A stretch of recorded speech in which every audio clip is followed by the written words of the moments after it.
accumulation of a high enriched uranium stockpile which lacks any credible civilian justification and is unprecedented for a state without a nuclear weapons programme.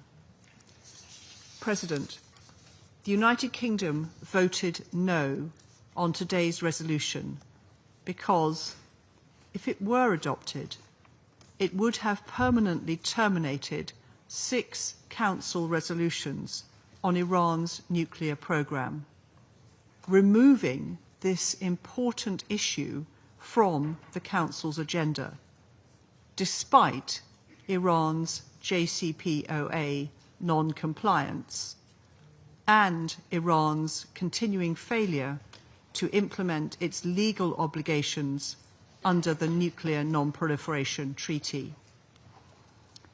President, in good faith, we offered Iran an opportunity to extend the provisions of Resolution 2231 if Iran resumed full cooperation with the IAEA in line with its legal obligations, addressed concerns regarding its high enriched uranium stockpile, and re-engaged seriously in negotiations. These steps are achievable for Iran. They're also justified and proportionate. They would give reassurance to this Council that a full diplomatic deal would follow.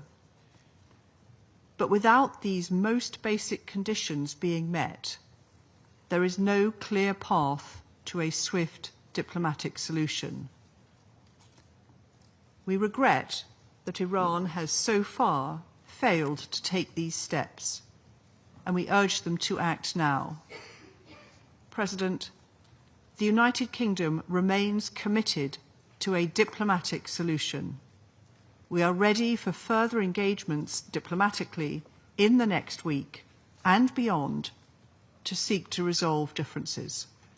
I thank you.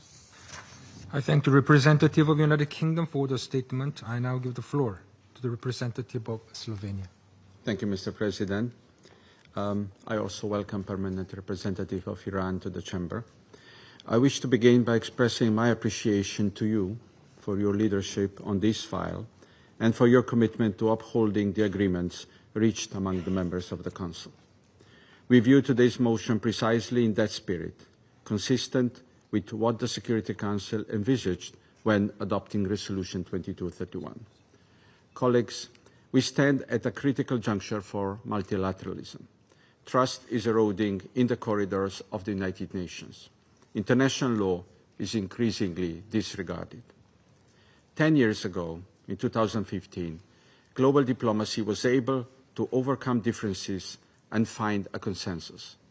The Joint Comprehensive Plan of Action was rightly seen as a landmark multilateral achievement.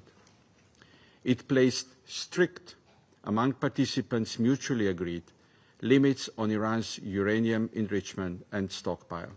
It established the most rigorous inspection regime ever agreed through the IAEA. Since 2018, the deal has struggled for credibility. For many years, we have been witnessing non-compliance with the provisions of the JCPOA. Prospects were further diminished with the 12 days war in June. Mr. President, Slovenia voted against in today's vote to send a clear and deliberate message. A reset is urgently needed. We call on Iran to return to the negotiating table, to restore full cooperation with the IAEA, and to recommit to pursuing its nuclear program solely for peaceful purposes, in a transparent and verifiable way. We call on Iran and on the E3 to use the remaining days to 27 of September for diplomacy. There is no other but a diplomatic solution to Iranian nuclear issue. I thank you.